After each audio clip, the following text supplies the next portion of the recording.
Seattle traveler horrified at what they caught TSA agent doing with Muslims right outside the airport. Acting as gatekeepers to our safety in the air are transportation security agents, TSA, who are often the most annoying and intrusive part of travel. While people are practically stripped down to their underwear, groped by these strangers in public, and forced to give up a potentially hazardous travel-size lotions, we accept this massive inconvenience feeling like it's for our safety that these people are doing a thorough job. After all, if they're checking an average white guy this extensively, you assume they're doing the same to someone with a lot to hide in a burqa before boarding a flight, right?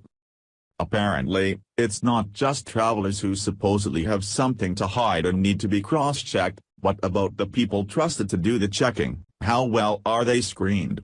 If someone of military age applies for a TSA job and has yet to act on behalf of their hidden beliefs, it wouldn't be hard to get hired since your record looks really clean.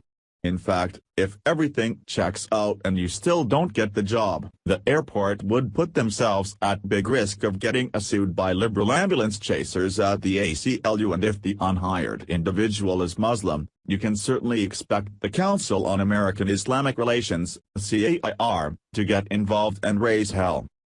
With all of this pressure for equal opportunity employment and the demand to not profile any passengers because of racism, it's no wonder that there are so many Muslims working at airports across America. Sure, each area is different and you may not have seen so many burqa-clad employees in your local airport as those in bigger hubs have, but the hiring rate of refugees is on the rise, which I've personally seen, and now a traveler in Seattle has in a different way that really confirms flyers' worst nightmares. White-knuckle flyers have more reason to worry when headed to the so-called friendly skies, in the post-September 11th world we live in. Terrorists used airplanes as weapons of mass destruction, and because of this, people may privately profile those boarding the plane with them. Nobody should be the judging this, so don't feel like you have to defend your level of awareness for your own safety. Apparently, acting as your own personal TSA agent is important since Muslims have now infiltrated the profession, as seen in the liberal city of Seattle, who has catered to Islam to show their tolerance. As expected, this is being taken advantage of, as one flyer saw outside the airport before entering the security check. In a social media video taken by a traveler and posted by anti-Islam activist Pamela Geller, the individual entering the airport in Seattle passed by a Muslim in a full TSA uniform praying to Allah mid-shift. The Islamic religion requires followers to praise their God in routine prayer throughout the day, and work is no excuse not to, even if it means you must do it on the job of screening for radicals of this religion who might wish harm on infidels in the sky. Feeling safe yet? Geller asked in the post of the video on her social media page. He couldn't use one of the many Muslim prayer rooms paid for by our taxpayer dollars? She asked, in making a second valid point.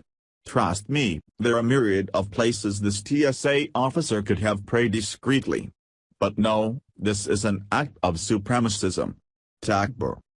This public prayer at the entry of a rather large airport, where many business travelers were coming and going during a busy day, seemed to be an act of domination that the so-called religion of peace is known for. Muslims want to instill fear in the unbeliever and push their ways on those in the Western world, as to create submissiveness to it. This isn't just a common behavioral trait among the believers. Muslims told do dominating acts as ordered in their holy book, the Quran.